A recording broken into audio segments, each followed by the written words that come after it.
ఎప్పటికప్పుడు తాజా వార్తలను అందిస్తున్న జీకే న్యూస్ కు స్వాగతం.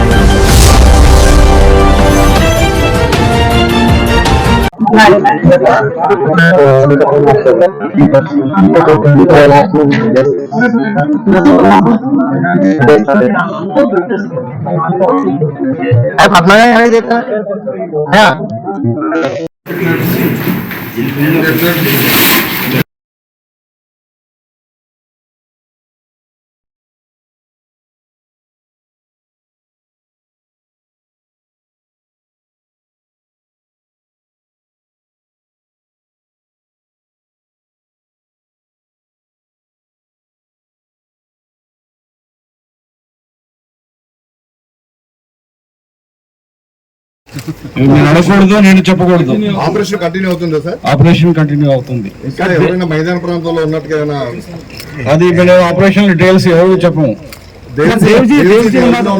ఎట్లా సార్? లేదు, అదుపులో ఉన్నారా? లేదండి సార్. అడగవదిలేసి టౌన్స్ కి రావడానికి ప్రధాన కారణం ఏంటంటారు? మొత్తం వాళ్ళు షెల్టర్ ప్లేసెస్ సేఫ్ జోన్ లో రావడానికి ట్రై చేస్తారు.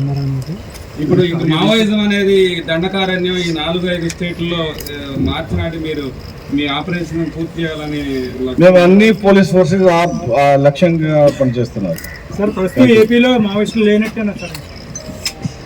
మీరు చెప్పొచ్చు. న్యూట్రలైజ్ అయిపోయినారు. అట్లాగా దాదాపు ఒక 50 అరెస్ట్ షెల్టర్లో వాళ్ళు ఎవరు వచ్చారు ఇంపార్టెంట్ కార్డర్స్ వాళ్ళకి అరెస్ట్ చేశాము.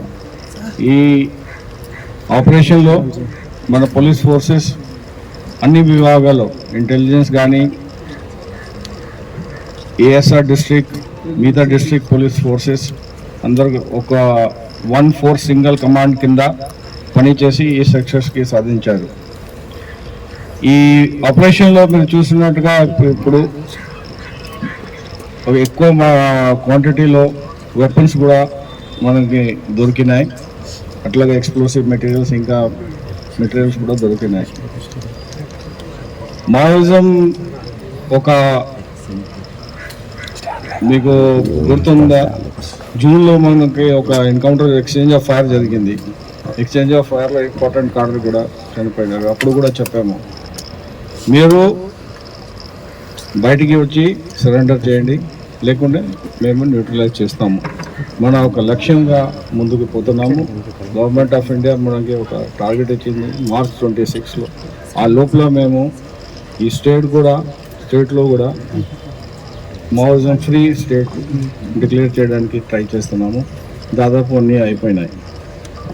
సో ఈ విధంగా నేను నా ఫోర్సెస్కి మీ ప్రజలకి అందరికీ థ్యాంక్స్ చెప్తున్నాము.